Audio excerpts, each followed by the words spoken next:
Je vais te toucher un point de pression tout ici. Voilà. Et là, normalement, tu as senti une décharge. Hein, voilà, ça va. Plus fort, je tombe. Ça se voit pas, c'est une altercation. Les gens, ils sont habitués au visuel des films, un peu, ou du cinéma ou des démos, à voir des trucs comme ça. Ils disent, ah, c'est lui, il a tapé. Et ça fonctionne. Après, je dis pas qu'on va y arriver dans la rue, forcément. Mais si on est comme ça, si on fait ça, oh monsieur, oh, et tu twistes juste, ça se voit pas. Serre tes dents si tu veux bien. Je vais te toucher un point de pression tout ici. Voilà. Et là, normalement, tu as senti une décharge. Hein, voilà, ça va. Plus fort, je tombe. Voilà, exactement, c'est ça. C'est un KO. Donc tu as vu la différence pourtant? Ça c'est pur point de pression. Ouais, t'inquiète pas, il a morflé. Il a morflé. Donc tu vois, je te fais goûter. Ça c'est du penchak pur. Alors non, c'est du Kyōshūjitsu, c'est les points de pression. Enfin, tout ce qui est point de pression. On vrille les nerfs contre l'os. Par contre, tu as vu, visuellement, on dirait que je l'ai juste poussé. Pourtant, lui, il prend une décharge. Et comme tu l'as dit, si tu mets plus de détermination pour être méchant, le mec peut tomber. Costaud ou pas. Ça va? Ce que vous faire comprendre, j'ai testé sur Fabien, c'est ça? Ouais, j'ai testé. Point de pression, il était un peu étonné de voir qu'on n'a pas besoin forcément de force pour mettre KO entre guillemets. Après, ça peut ne pas marcher. Donc, il sert juste ses dents. Ici, vous avez un point de pression, vous avez l'arcade ici, vous descendez sur la mâchoire. C'est ce qu'on appelle le KO du boxeur. Il y a deux sortes de KO, hein. Il y a plusieurs KO. Quand on tape très fort, le cerveau va faire un bond dans la boîte crânienne. Ça, c'est un gros KO neurologique. Ça, c'est des KO qui tâchent. J'ai pas demandé j'allais dire Mohamed Ali, mais c'est des fois, mais. Donc, ça, c'est trop traumatisant. Moi, je ne conseille pas de faire ça. Et vous avez des KO nerveux.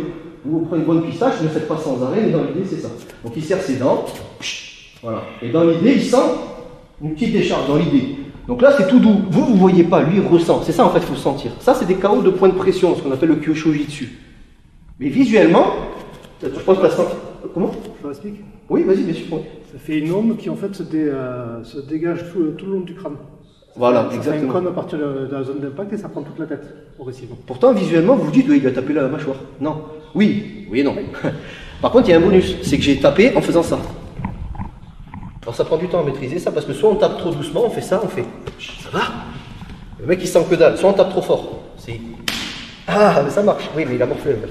Donc c'est dosé, c'est ça le plus dur, c'est ça qui prend du temps. Bref, merci beaucoup. Donc c'est juste comprendre qu'il n'y a pas forcément besoin de taper trop fort. Mais comme j'ai dit à Fabien, il y a des fois, on se cague quand même, il y a des fois vous tombez sur des 1, 2, 3, 4. Là, il faut taper fort, oui.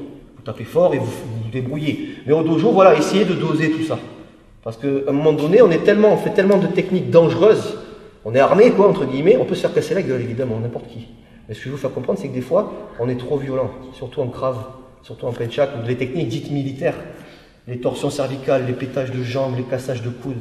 Et la loi, dans tout ça, on s'en fout. Oui, on s'en fout, il y en a plein qui s'en foutent dans les dojos. Et après, bon, il se peut qu'il n'y ait pas d'agression, mais s'il y a agression, ben ouais, mais qu'est-ce que tu as fait à l'agresseur? Je lui ai pété la mâchoire comme tu m'as appris, ou je lui ai pété la carotide. C'est bien mon fils, tu as bien travaillé. Non. Juste ce qu'il y a de nécessaire, si possible. Après, c'est de la survie, on se débrouille. Cette idée, ça roule? Si tu souhaites aller encore plus loin, à savoir décupler tes connaissances en self-défense, devenir confiant et efficace en situation réelle, mais ce que je t'invite à faire, c'est à cliquer juste ici.